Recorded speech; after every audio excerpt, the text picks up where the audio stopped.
These are the Grady twins. The Grady twins from the movie The Shining. Now, in the movie The Shining, we see in the beginning of the movie, Jack Torrance is a writer. He's trying to become a no. He's a writer, but he's working as an English teacher because his writing isn't really making him any money.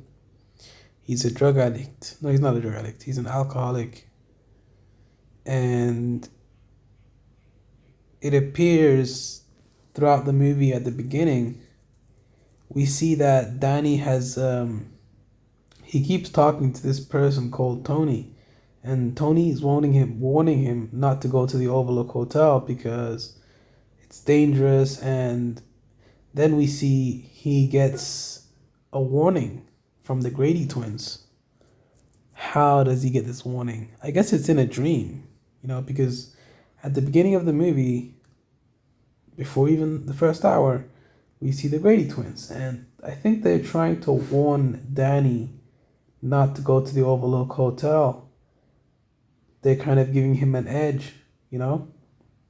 Because I think without the Grady twins, he might have lost to his father and died. So these two twins were probably the biggest edge that Danny could have got for him to get away from his abusive father. And we'll get to that part a bit later as well. Like there's so many layers to this movie. It's kind of hard to dissect and analyze. But basically the old caretaker at the Overlook Hotel actually killed his own daughters, and these two twins that you see right here are his actual daughters.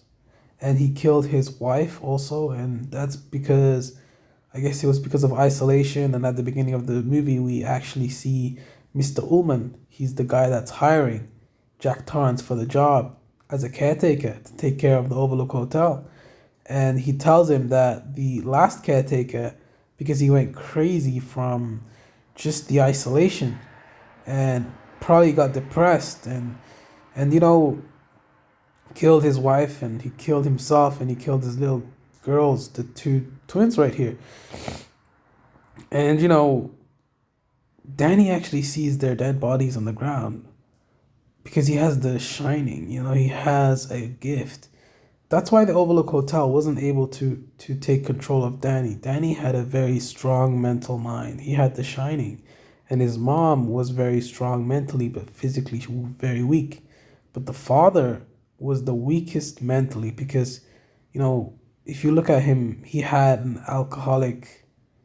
He had tendencies like to be more addiction prone. Like some people are more predisposed to getting addicted. Okay, like some people are more addiction. How do you say it? Addiction worthy than other people. Like some people are more prone to addiction. Yeah, that's the right vocabulary I was trying to look for. So so Jack, he's just very weak mentally and strong physically. So they attacked him, and he was the weakest link if you compare him to the rest of the characters in the movie, and that's why they attached themselves to him. And in the movie, as you start to watch it more and more, you see that Jack, he's just really starting to break down slowly by slowly, and he actually sells his soul for a drink at the Overlook Hotel and that's why they don't take his money because he's already signed a contract, and he signed the contract by drinking the alcohol, and he basically sold his soul. So his money was no good anymore because he already paid for the drink by selling his soul.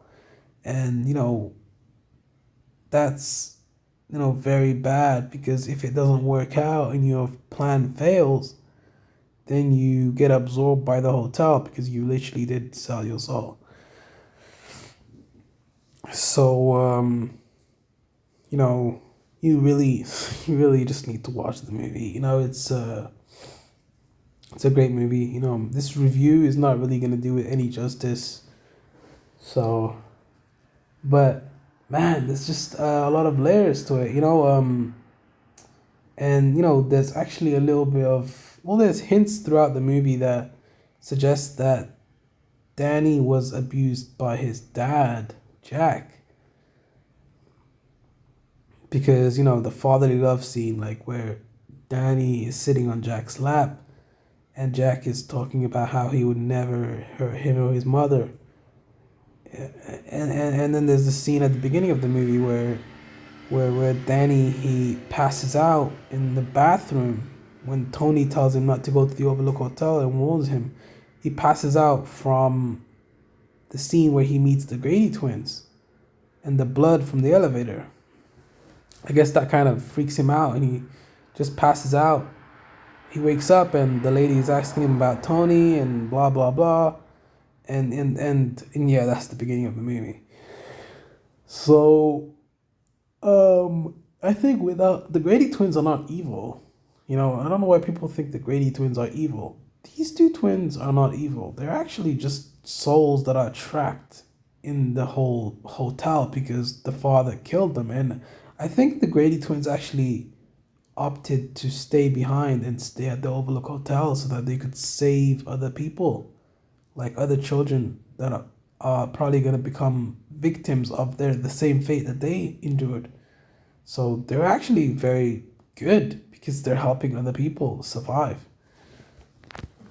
Now imagine you're snowed in with a father that's gonna like try to kill you and shit. Snowed in at a fucking hotel with a family and an alcoholic father that's trying to kill you. That would be pretty terrifying, right?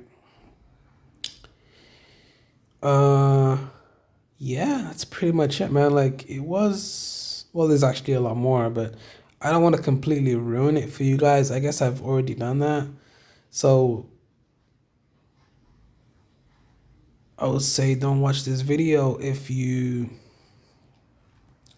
haven't watched watch the video, watch the film, then maybe you shouldn't watch this review. I'll probably put a spoiler in the beginning of the movie, in the beginning of the video to suggest that for sure. But man, such a great movie. There's another thing I forgot to continue finishing. So the hints of abuse that is shown throughout the movie to suggest that is that at the beginning of the movie he passes out and then he wakes up next to a bear, like a little bear costume next to his bed when he wakes up. Danny. He wakes up on his bed.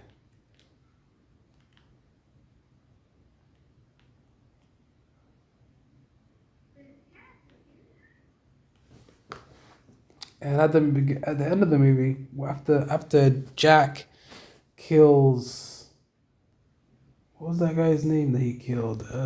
Hallahan, right? And he killed him, and then the hotel absorbed Halloran's body, and then they became a lot more powerful. And then you see the bear giving the man fellatio. That kind of like just basically strengthens the belief that I had at the beginning of the show that the link between the bear and Danny, where the bear is signifies that Jack is abusing his own son. That's the link. The bear is the link of abuse, basically. Who's to blame though? Because the mom knew about the abuse, but she didn't do anything about it. She only did something about it in the hotel. But it's probably because the guilt overwhelmed her. And then the father, he's the monster that abuses his son. But then there's no angle for Danny. Like Danny's, he's innocent in all this. I guess it's a byproduct where Tony exists because he's trying to save a child that probably doesn't know anything about the situation that they're in, and they're trying to make sense of it. I guess Tony is a byproduct of Jack's behavior and necessary evil. Not really evil, but I guess necessary for Danny's own survival. I guess it's a survival mechanism for Danny that he's created in his own mind. Probably trying to figure out a way to survive in the environment that he's in, which is getting abused by his father. Probably trying to find ways to cope with that, another coping mechanism as well. Um, yeah, I think Tony is a coping mechanism for that, for Danny to deal with, and just compartmentalize his experiences of being abused. And the Grady twins are helping him actually, so they gave him a big edge to survive. So don't say the Grady twins are evil; they're actually good.